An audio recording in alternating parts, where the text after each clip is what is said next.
Não encosta em mim, que eu nunca tive nenhum homem na minha vida. Essa mulher é louca!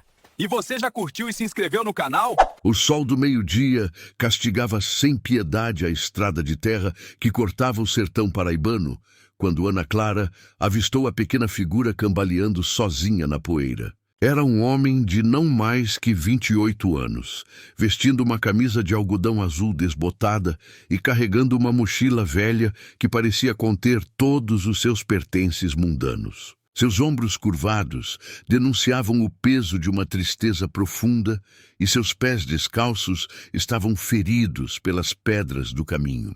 Mas ele continuava andando com uma determinação desesperada que tocou profundamente o coração da vaqueira.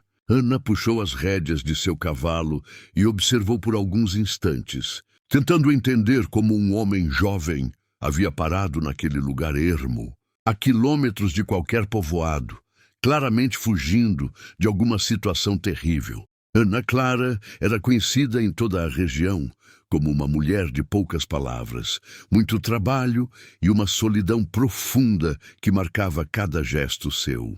Aos 38 anos, nunca havia se casado nem tido qualquer relacionamento íntimo com um homem. Não por escolha, mas por uma timidez extrema e uma vida dedicada exclusivamente ao trabalho desde muito jovem. Havia perdido os pais numa epidemia de cólera, quando tinha apenas 19 anos, e desde então vivia sozinha em sua pequena propriedade nas proximidades de Sousa, cuidando de suas cabras, plantando milho e feijão na época das chuvas e evitando qualquer tipo de envolvimento social com as pessoas da região. Sua casa, uma construção simples de taipa com 3 cômodos, permanecia sempre em silêncio, exceto pelos balidos dos animais e pelo vento que assobiava pelos pés de Mandacaru.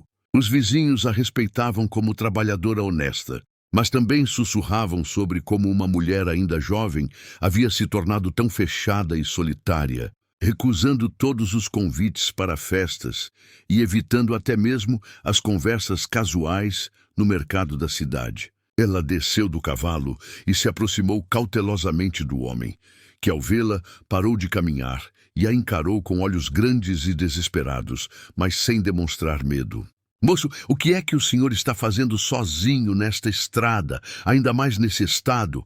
perguntou Ana com voz áspera, mais por falta de prática social do que por dureza de coração. Ele segurou a mochila mais forte contra o peito e respondeu com voz fraca, mas firme. "Estou procurando um lugar para recomeçar, senhora. Minha esposa morreu no parto e a família dela me culpou. Não tenho para onde ir." A revelação atingiu Ana como um soco no estômago.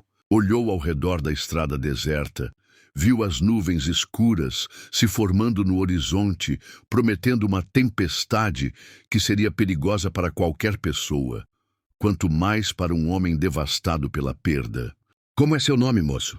perguntou ela, notando que, apesar do cansaço e desespero, havia uma dignidade natural naquele homem que a impressionou. "Pedro", ele respondeu. "Pedro dos Santos Oliveira. Sou viúvo há 2 meses e perdi minha esposa e meu bebê no mesmo dia." Ana sentiu um aperto no peito ao imaginar um homem sendo expulsado de casa justamente quando mais precisava de apoio. "Seu Pedro, o senhor não pode continuar caminhando neste estado com esse calor e a tempestade chegando. Eu tenho uma casa não muito longe daqui. O senhor poderia descansar lá até decidir o que fazer." Suas palavras saíram hesitantes, pois nunca havia feito tal oferta para ninguém, especialmente para um homem. Pedro olhou para ela com uma mistura de desconfiança e esperança, desesperada. A exaustão física, o calor escaldante e o vazio deixado pela tragédia foram mais fortes que qualquer cautela. "A senhora faria isso mesmo por mim? Mas eu preciso avisar que não tenho dinheiro para pagar. Só posso oferecer trabalho em troca da hospedagem." Ana balançou a cabeça rapidamente. "Não precisa pagar nada, seu Pedro. E no seu estado não deve trabalhar pesado. Só precisa descansar e cuidar de si mesmo." Durante o trajeto até sua propriedade, Pedro contou sua história com voz entrecortada pela emoção. Havia se casado muito jovem com Júlia, uma costureira de Cajazeiras, e foram felizes durante 2 anos. Quando descobriram que ela estava grávida, foi a maior alegria de suas vidas. Mas o parto foi complicado, e tanto Júlia quanto o bebê morreram, deixando-o completamente desamparado. A família dela nunca me aceitou direito, explicou ele entre lágrimas. Achavam que eu não era bom o suficiente para ela. Quando Júlia morreu, me culparam pela tragédia e disseram que eu não merecia ficar na casa deles. Me deram 3 dias para sair. Ana escutava com indignação crescente, imaginando como uma família podia ser tão cruel com um homem viúvo no momento de maior vulnerabilidade. Que tipo de gente faz uma coisa dessas? Murmurou ela, mais para si mesma que para ele. Gente sem coração, senhora. Gente que esquece que somos todos irmãos diante de Deus, respondeu Pedro com uma resignação que misturava tristeza e sabedoria. Quando chegaram à propriedade de Ana, uma pequena fazenda bem cuidada, com uma casa simples mas limpa, um curral com cabras, uma horta e alguns pés de fruta, Pedro ficou impressionado com a organização e cuidado de tudo. Que lugar bonito, comentou ele sinceramente. Dá para ver que é cuidado com carinho. Ana ficou sem palavras com o elogio. Fazia anos que ninguém visitava sua casa ou comentava sobre seu trabalho. Ela o ajudou a descer do cavalo e o conduziu até a sala principal da casa. Um ambiente simples, mas acolhedor, com móveis de madeira feitos por ela mesma. Algumas imagens religiosas na parede e uma limpeza que revelava os cuidados de uma mulher organizada. Seu Pedro, o senhor pode usar o quarto dos meus pais. Tem uma cama boa e é fresco. Eu durmo na rede, aqui na sala mesmo. Ele hesitou, claramente desconfortável em tomar o quarto principal da casa. Não posso aceitar seu quarto, dona Ana. Posso dormir em qualquer lugar, numa rede, no chão mesmo. De jeito nenhum, respondeu Ana com firmeza que a surpreendeu. Um homem, no seu estado, precisa de cama confortável e descanso adequado. Eu já estou acostumada com a rede. Preparou então uma refeição simples com feijão verde, farinha, queijo de cabra e café adoçado com rapadura, observando como ele comia com fome, mas também com delicadeza, sempre agradecendo por cada gesto de bondade. Durante o jantar, iluminado por uma lamparina a querosene que criava sombras dançantes nas paredes de taipa, Pedro perguntou sobre a vida de Ana, demonstrando interesse genuíno por sua história. A senhora sempre morou sozinha aqui, desde que meus pais morreram há quase 20 anos, respondeu ela. E nunca pensou em casar, ter família? A pergunta, feita com delicadeza, mas curiosidade natural, deixou Ana visivelmente desconfortável. Ela ficou alguns instantes em silêncio, mexendo no café com uma colherinha de pau. Seu Pedro, vou ser franca com o senhor, porque acho que merece saber com quem está lidando. Eu nunca tive um homem na minha vida. Nunca namorei, nunca me casei, nunca conheci intimamente nenhum homem. A confissão saiu com dificuldade, as palavras se atropelando numa mistura de vergonha e honestidade brutal. Sempre fui muito tímida, muito concentrada no trabalho. E agora, com essa idade, acho que já passou o tempo para essas coisas. Pedro ficou surpreso com a franqueza de Ana, mas em vez de julgamento, seus olhos demonstraram compreensão e até mesmo uma ternura inesperada. Por que está me contando isso? Perguntou ele suavemente. Porque não quero que o senhor pense que tenho segundas intenções ao ajudá-lo. Estou fazendo isso porque é certo, porque um homem no seu estado precisa de proteção, não porque estou esperando alguma coisa em troca. A honestidade de Ana tocou Pedro profundamente. Obrigado por confiar em mim, disse ele, e pode ter certeza de que me sinto seguro aqui. A senhora tem um coração bom. Isso é mais importante que qualquer experiência. Naquela primeira noite, enquanto Pedro descansava no quarto e Ana se acomodava em sua rede na sala, ambos sentiram uma estranha sensação de paz que há muito tempo não experimentavam. Ele por estar finalmente protegido, ela por ter companhia humana em sua casa silenciosa. Na manhã seguinte, Pedro acordou cedo e encontrou Ana já cuidando dos animais no quintal. Contra seus protestos, ele insistiu em ajudar no que podia, preparando o café da manhã e organizando a casa. Seu Pedro, o senhor não precisa fazer isso. Está aqui para descansar. Dona Ana, se vou ficar na sua casa, pelo menos vou contribuir com o que posso. Não sou de ficar parado enquanto outros trabalham. Durante o café da manhã, tapioca fresquinha que Pedro havia preparado, queijo de cabra, mel e café forte, eles conversaram mais sobre suas vidas. Pedro contou sobre sua infância numa família pobre, mas unida. Sobre como havia aprendido carpintaria com o pai. Sobre os sonhos que tinha para o filho que nunca chegou a conhecer. Ana, encorajada pela facilidade com que ele conversava, falou sobre sua rotina diária, sobre as dificuldades de viver sozinha, sobre como cuidava dos animais e da pequena plantação. Ana, disse ele usando seu nome pela primeira vez, posso fazer uma pergunta pessoal? Pode. Por que nunca tentou se aproximar de nenhum homem? A senhora é uma mulher trabalhadora, honesta, tem sua casa própria, seus animais. Qualquer homem sensato veria suas qualidades. A pergunta deixou Ana corada e hesitante. Acho que sempre tive medo de não saber como tratar um homem direito, admitiu ela finalmente. Minha mãe morreu quando eu ainda era menina, então não tive muito exemplo de como homem e mulher vivem juntos. E depois, conforme fui ficando mais velha, achei que os homens iam achar estranho uma mulher da minha idade sem experiência nenhuma. Pedro sorriu com gentileza.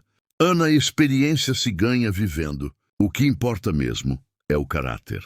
E a senhora tem caráter de sobra.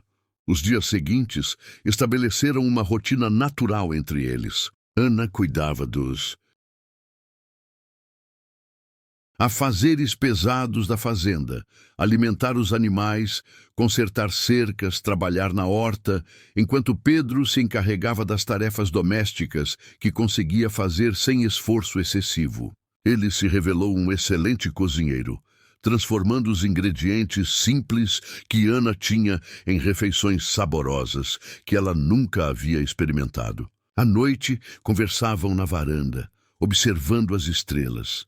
Ele contando histórias sobre sua falecida esposa e ela falando sobre os animais, sobre as chuvas, sobre a vida simples do sertão. Pedro, disse ela numa dessas noites, posso perguntar uma coisa sobre sua esposa? Pode. Vocês eram felizes?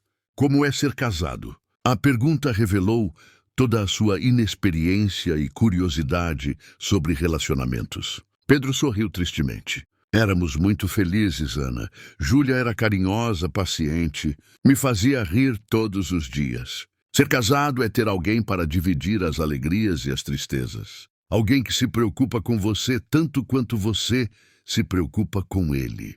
Conforme as semanas passaram, algo sutil, mas profundo, começou a mudar entre eles. Ana se viu esperando ansiosamente pelos horários das refeições quando podiam conversar. Pedro, por sua vez, começou a notar pequenos gestos de cuidado que Ana tinha com ele. Sempre perguntava se ele estava confortável, se precisava de alguma coisa, se a tristeza estava diminuindo. Havia uma ternura crescente entre eles, que nenhum dos dois sabia bem como interpretar. Ana, disse Pedro numa tarde enquanto ela consertava a cerca do quintal e ele costurava um rasgão em sua camisa sentado na sombra. Posso falar uma coisa? Claro. Esses dias aqui com a senhora têm sido os mais tranquilos que tive desde que Júlia morreu. A senhora me deu segurança quando eu mais precisava. Me tratou com respeito e carinho. Queria que soubesse que sou muito grato. Ana parou o trabalho e o olhou diretamente. Pedro, eu é que devo agradecer. Fazia tanto tempo que não tinha companhia, que não conversava direito com ninguém. O Senhor trouxe vida para esta casa. Houve um momento de silêncio, carregado de significado entre eles. Ana, ele disse mais baixo, a senhora nunca sentiu vontade de ter alguém especial na vida? A pergunta pegou Ana desprevenida e ela ficou visivelmente nervosa. Senti sim, sempre sente, mas nunca soube como começar. E agora, com a minha idade... Ana, a senhora tem 38 anos, não 70. Ainda é tempo de encontrar a felicidade. Pedro fez uma pausa, como se estivesse decidindo se deveria continuar. E pode ser que a felicidade já esteja mais perto do que a senhora imagina. A insinuação deixou Ana perturbada e esperançosa ao mesmo tempo. Seria possível que Pedro estivesse sentindo algo parecido com o que ela começara a sentir por ele? Ou seria apenas gratidão pela ajuda que havia recebido? Durante os dias seguintes, ambos ficaram mais conscientes dos sentimentos que estavam desenvolvendo um pelo outro, mas sem saber como ou se deveriam expressar essas emoções. A situação se definiu numa noite quando uma tempestade violenta atingiu a região. Os ventos fortes balançavam a casa. A chuva batia com força no telhado e os trovões ecoavam pela caatinga com estrondos que faziam tudo tremer. Pedro, ainda fragilizado emocionalmente pela perda recente, ficou inquieto com a intensidade da tempestade. Ana, ouvindo ele se mexer no quarto, bateu na porta. "Pedro, está tudo bem?" "Estou com medo desta tempestade, Ana. Está muito forte. Me lembra da noite em que perdi Júlia. Posso entrar? Só para conversar com o senhor até passar." "Pode sim." Ana entrou no quarto e se sentou numa cadeira ao lado da cama, mantendo respeitosa distância. "Quando eu era criança, minha mãe dizia que as tempestades eram o jeito de Deus lavar o mundo para começar tudo novo no dia seguinte." "Que bonito", disse Pedro, claramente mais calmo com sua presença. "Ana, posso confessar uma coisa?" "Claro. Estes últimos dias aqui com a senhora têm me feito pensar em coisas que achei que nunca mais pensaria depois que Júlia morreu." "Que tipo de coisas?" perguntou ela, o coração acelerando. "Coisas sobre ter alguém especial de novo. Sobre não ficar sozinho para sempre." Ana ficou sem palavras, dividida entre a esperança e a insegurança. "Pedro, eu também tenho pensado em coisas parecidas, mas não sei se tenho direito. Com a senhora sendo viúvo, de luto..." "Ana", ele a interrompeu suavemente. "A senhora tem todo o direito de sentir o que está sentindo." "Eu também tenho o direito de sentir que talvez tenha encontrado alguém especial quando menos esperava." Um novo trovão fez a casa tremer e Pedro instintivamente estendeu a mão. Ana a pegou, sentindo pela primeira vez na vida o toque íntimo e confiante de um homem que gostava dela. "Ana, preciso ser honesto com a senhora. Eu me apaixonei. Não sei se é cedo demais depois de perder Júlia, mas sei que a amo e que quero construir uma vida ao seu lado." Lágrimas escorreram pelo rosto de Ana. "Pedro, eu também me apaixonei pelo senhor, pelo homem bom que é, pela forma carinhosa como me trata, pela força que me dá. Sei que pode parecer estranho. Uma mulher solitária se apaixonando por um viúvo que mal conhece. Mas o coração não entende de convenções." "E o que fazemos agora?" perguntou ele, ainda segurando sua mão. "Agora", disse ela com um sorriso entre as lágrimas, "nós construímos nossa vida juntos, devagar, com paciência e amor. A senhora está disposta a aprender a ser esposa e a me ensinar a deixar o passado para trás?" "Ana", respondeu Pedro com convicção que o surpreendeu, "estou disposto a aprender tudo o que for preciso para fazer a senhora feliz." O pedido de casamento aconteceu naturalmente 2 semanas depois, quando Pedro se ajoelhou na varanda da casa durante o pôr do sol e disse simplesmente: "Ana, quer se casar comigo e me ensinar a recomeçar a vida ao seu lado?" A resposta dela foi um sim emocionado, selado com o primeiro beijo de Ana em toda a vida. Um momento terno e especial que marcou o início oficial de sua vida amorosa. Casaram numa cerimônia simples na igreja do povoado mais próximo, com a presença de alguns vizinhos que ficaram surpresos, mas felizes pela união improvável. Ana usou um vestido simples, mas bonito, que havia comprado especialmente para a ocasião, e Pedro vestiu sua melhor roupa, com os cabelos bem cortados e uma emoção evidente no rosto. Os anos que se seguiram foram os mais felizes da vida de Ana. Pedro se revelou não apenas um marido amoroso, mas também um companheiro verdadeiro, ensinando-lhe pacientemente os segredos da intimidade conjugal, da comunicação entre marido e mulher, da vida em família.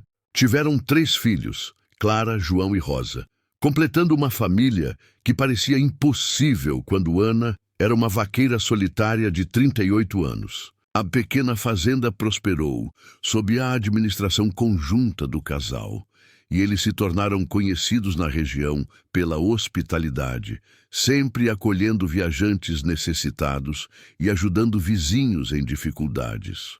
Sabe o que mais me impressiona em nossa história? Disse Pedro uma noite anos depois, enquanto observavam os 3 filhos brincando no quintal à luz do luar. É como Deus usou meu momento de maior desespero para me levar até a mulher mais boa e carinhosa que já conheci. Ana sorriu, abraçando-o, e usou minha solidão para me preparar para receber a família mais maravilhosa que uma mulher pode ter. Décadas mais tarde, quando já eram avós orgulhosos de uma família grande e unida, Ana e Pedro costumavam contar para os netos como se conheceram. Ele chegando viúvo e desesperado, ela confessando sua inexperiência com homens, e como o amor verdadeiro havia florescido dessa honestidade mútua. Vovó nunca tinha namorado ninguém antes do vovô? Perguntavam as crianças incrédulas. Nunca, respondia Ana sem constrangimento. Mas seu avô me ensinou tudo o que precisava saber sobre amor, paciência e família. E descobri que não importa quando o amor chega na vida da gente. O que importa é estar pronto para recebê-lo quando ele aparecer.